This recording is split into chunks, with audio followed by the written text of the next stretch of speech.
It is not necessarily about how Donald Trump is working so hard to cover up the Epstein files, but more about how Republican leader in the House, James Comer, is working really hard to cover up the Epstein files for Donald Trump because, that's his job now. Barr said he's never seen any information that showed that he was in the files, and that he would be shocked if there was anything pertaining to President Trump that was negative that the Biden administration wouldn't have leaked out prior to the presidential election. And there was that he never had conversations with President Trump pertaining to a client list. He didn't know anything about a client list.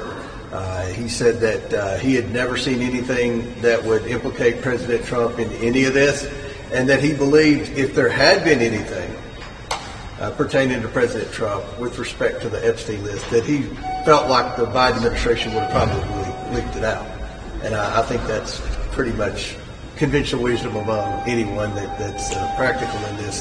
James Comer's given a lot of opinions and thoughts and what people would assume from the testimony from Bill Barr that went in to their House Oversight Committee hearing where they subpoenaed him and he then sat down for a deposition about things that he knows. So James Comer went forward in front of some cameras to tell people what it is that he thinks he said. Here's ABC News talking about it in case I didn't explain it well enough. Positioned by the House Oversight Committee behind closed doors. He's the first of 10 high-profile Democratic and Republican witnesses called to testify. That was Trump's first Attorney General, previous Attorney General Bill Barr, testifying behind closed doors before the House Oversight Committee. So with some staffers and some members of Congress there. Now, he was on Capitol Hill. That was in a closed door setting. As you know, it comes as Chairman Comer has announced today that the Department of Justice will begin turning over some of these files to them by this Friday. So again, I'm not sure that will be in a public setting, but that's when this document production, if you will begin. So there they are talking about Bill Barr, former AG during Trump's administration, then going in and speaking with him about this whole Epstein files cover-up. I mean, investigation, my bad. But as you heard, James Comer came out to tell everyone in front of the press what it is that Bill Barr said in that closed door deposition, because, we didn't get a chance to hear it. So he had a chance to come out and spin it. The only problem is with that is that there was Democrats also in there. And, since they're actually seeking some truth on this, Representative Robert Garcia came out and made sure he dispelled the lies that Comer was telling. I just want to read the portion of your statement where you say, to be clear, yesterday during his deposition, Attorney General Barr could not clear I think that this needs more attention. Attorney General Barr could not clear Donald Trump of wrongdoing. Chairman Comer should release the full unedited transcript of his interview for the public. Well, look, let's put the facts where we know them. Donald Trump, we know, is in the Epstein files. We know that his name is there. We know that the Justice Department told him, and that Pam Bondi directly told the president that he appears in the files. What I would say that in no way was Bill Barr's testimony change the direction of this case. In no way did Bill Barr say anything that was groundbreaking in a way to halt our desire and need for justice for these victims and our certainty that Donald Trump and his name and other folks that may have been involved in different ways with Epstein are not in these files. We know that they are. And so Bill Barr's testimony was an act of Republicans trying to control a narrative, which they're going to do over and over and over again. That is their job, to try and cover for this guy. I mean, I think it's pretty obvious from what it is that we've been seeing. So Representative Garcia wants to point out, and he completely dispelled the lie that Comer was telling, trying to make this all easy and clear and clean. The other part about this is there was multiple Democrats in the room. And some of them also gave us some perspective of the kinds of questions that Republicans were asking Bill Barr so they could come out and have these kind of narratives that they were pushing, hoping that people will, again, go back to the original objective here. Is people will just shut up and stop talking about this. Trump already told them, why you guys still on this? I don't want to get implicated. Please shut up. I have more questions now than I did before going in. Certainly there's other people now we want to talk to based on some of the things he said.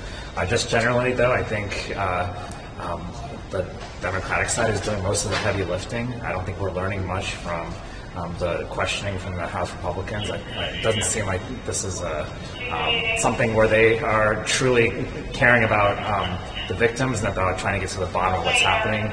Whereas on the Democratic side, we are asking the tough questions and trying to get some answers. But certainly, we have more questions now than we did going in, and we want more answers and more people to talk to. If you guys don't know, as this has been building up, this is the House committees that are supposed to be subpoenaing people to come in and talk potentially in these oversight meetings. These are the subpoenas that we're including, as James Comer had pointed out before, Bill and Hillary Clinton potentially. So Bill Barr is one of the first ones coming in. For some reason, is enough for James Comer to be like, I'm done. Where's Bill Clinton at, James? Where's the next people that you said you can't wait to get in there? Because again, look, it's August 20th. We got 10 or so days left of this month before all the folks who left early under the direction of Mike Johnson, the Speaker of the House, who took off early so they would have to stop talking about this and hoping that this whole month of destruction, disaster, and chaos that this administration continues to unleash on the country would force people to stop thinking about this. There could be one other person that they could subpoena that I think knows a lot more than anyone else about this. Representative Robert Garcia pointed that out as well, too. Well, what the folks that we need to hear from is you're exactly right. Alex Acosta knows more about Jeffrey Epstein than probably any living human being on the planet. He put together Jeffrey Epstein's deal. He's intimately knows the ins and outs of the case, of what happened, of who did what, of every document, of the client list, of what the FBI was investigating, what the U.S. Attorney's Office was engaged with. And so this idea that we're not going to call the single most important living human being that knows more about this than anyone, I think is a real, I think, part of a broader scheme to cover up the facts. However, we know now that there's Republicans out there. Now, I've talked to a couple already, including one that's gone public, which is Representative Luna, who have said they're willing to hear from Alex Acosta. So what we've told James Comer is if you are not going to put forward a motion to subpoena Alex Acosta, then we're going to have to force another vote when we come back and get into Congress. Why don't they want to talk to Alex Acosta? I mean, I thought they wanted to get to the bottom of this. I thought they wanted to expose all the Democrats that are littered all over the list, and I'm sure there are, and get to the bottom of it and get some justice for the victims. But they keep coming back to this tired argument that we don't want to expose any of the victims. We don't want to re-victimize them by putting their names out there. That's real simple to do, except in case you guys forgot, there was a team that was taken from their normal jobs within the FBI to scour the records and try to find any mentions and instances of Donald Trump and scribble that out. Make sure nobody else sees that. No, that was their focus. It had nothing to do with the victims. And we've seen victims that were courageous enough to actually come out and talk about this for years. Not in the past 6 months, but for years. And they don't want to talk to them. Jasmine Crockett was also standing there outside of it. And they really don't want her on these panels because she's willing to also tell some truths as well. The country really wants to know what is in the files. And I want to be clear that the deadline to actually turn those files over to the committee is on tomorrow. And I will say that after doing this interview, it is clear that we absolutely need the files. Obviously, Attorney General Barr, left in 2020. I don't know that it will ever become fully clear as to why he left, but we know that he left. We know that the investigation seemingly involved SDNY. And right now we need to speak with those that were involved in the investigation. That is clear as well. It is also clear that the attorney that was responsible, Acosta, for handing out the deal prior to Attorney Barr's reign as Attorney General, we probably need to talk to him. It is very convenient that even though we had to do some twisting and turning to get to the point that we could even get a subpoena, because if you recall, the Congress left early because they did not want to take a vote on this, but because of the leadership on the Oversight Committee, because of the Democratic leadership, they were able to go ahead and get a subpoena in one of our subcommittees done so that we could actually get the ball rolling. The question is if they are truly invested in doing what's right and making sure that there's real transparency for the American people. Right now, it doesn't seem like that. It seems like they are going through the motions and they want people to believe that they are digging in. But at the end of the day, I don't think that we've learned anything through the Republican questioning. It's a good point to make because it's really easy for us to forget how this happened. As she was pointing out, they took off early. They wanted to give this sign, this empty signal that they were looking to get something done. But in order for even these subpoenas to happen, it had to get pushed again by the Democrats that are on this committee. There's smoke and mirrors. So when Mike Johnson goes on TV and says, we want to get to the bottom of this. I'm for transparency. We're intellectually consistent in this. Look, Reagan used to tell us we should trust the American people. I believe in that principle. I know President Trump does as well, and I trust him. I mean, he put together a team of his choosing, and they're doing a great job.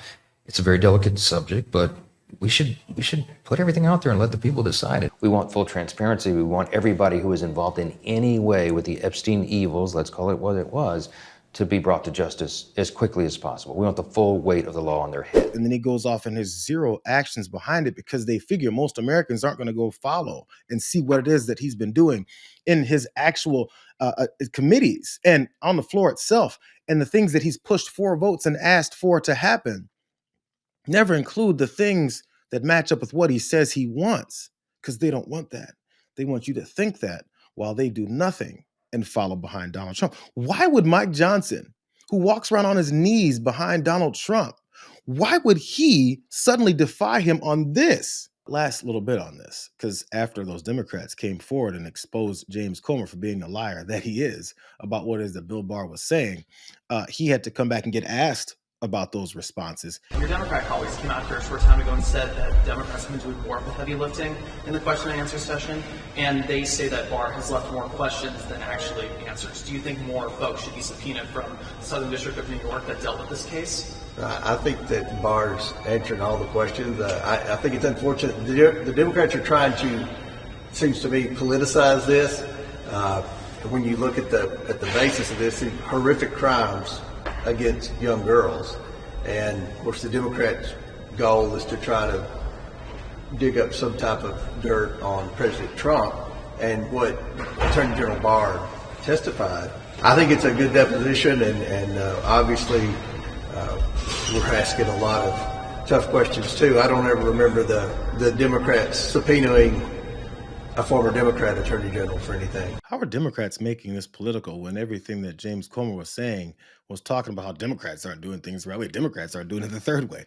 If that's the case, I think when you start talking about the oppositional party, you're making it political. But and when these guys that were in that oversight committee talk about the questions you're asking and how you're covering up exactly what it is that you say you're looking for, just with general fact, I mean, this is subjective stuff. You can look at it and see what it is that each person is doing. Representative Garcia pointed out that there are some Republicans that are on board for this. Is that being partisan? Or is he just counting the people who are actually saying that they want to get to the bottom of these things, regardless of who it is that they may find on it? And some of those people we vehemently disagreed with, obviously, and of course. But that doesn't seem to be very, partisan the way that Comer was talking about. But in case you guys forgot, the question to James Comer was, do you think more people should be subpoenaed? Consider we haven't gotten to the bottom of this yet. But he then goes to talk about how the Democrats are looking to dig up dirt on Trump. Yo, if there's no dirt and they keep digging, they won't come up with anything, will they? There's this old saying that, Republicans used to always like to say, if you've got nothing to hide, then you'll just come forward and talk about it. But they're not. It makes a lot of people wonder what it is that you have to hide.